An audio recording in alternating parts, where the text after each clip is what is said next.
देखो, आत्मा तो हर तरह से स्वतंत्र है। आत्मा को जब बनाया गया था, आत्मा की जब सर्जन हुई थी, आत्मा की सर्जन हुई, तो आत्मा में तो कोई कर्म बंधन रिकॉर्ड नहीं था। तो स्वतंत्र थी, वो स्वतंत्र रूप से कर्म करती गई, कर्म करती गई, कर्म अनेकों जन्मों में वो आके फिर कर्म बंधन में आत्मा खुद ही आई। और उन्होंने जो आत्मा जो खुद मन वचन कर्म से जो कर्म करती हैं वो रिकॉर्ड हो जाता है कारण शरीर में। आत्मा पर भी उसका आवरण लग जाता है, अपने कर्मों के कारण आत्मा पर भी आवरण लग जाता है और कारण शरीर भी बन जाता है। अब वो कारण शरीर में जो रिकॉर्डेड कर्म है, वो कर्म बंधन अपने सामने आते हैं। वो कारण शरीर ही मन को क्रिएट करता है। कारण शरीर जब मन क्रिएट करता है, तब कारण शरीर के हिसाब से ही मन चलता है। कारण शरीर में जो रिकॉर्डेड है उसके हिसाब से मन चलता है। तो मैंने कई बार वीडियो में कहा है, मन आया कहाँ से?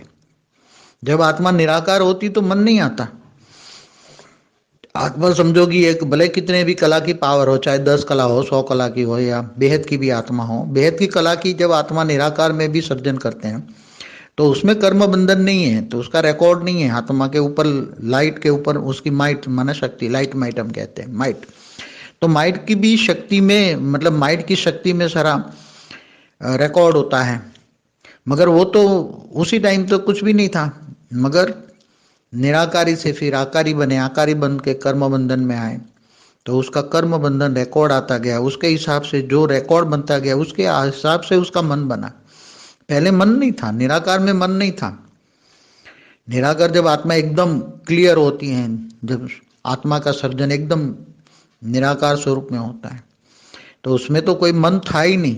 मन कहाँ से बना? धीरे धीरे निराकारी से धीरे धीरे आकारी बना, आकारी में कर्म बंधन में आए, आकारी स्वरूप में, चाहे परम लाइट की बॉडी हो या परम तत्व की बॉडी हो, उसमें कर्म बंधन में आए और धीरे धीरे उसके आत्मा पर आवरण बनते गए। पहले परम महातत्व के थे, फिर परम आकाश, परम वायु, परम अग्नि के आवरण बने, फिर धीरे धीरे करके वो आवरण बहुत कर्म बंधन में बहुत आते गए।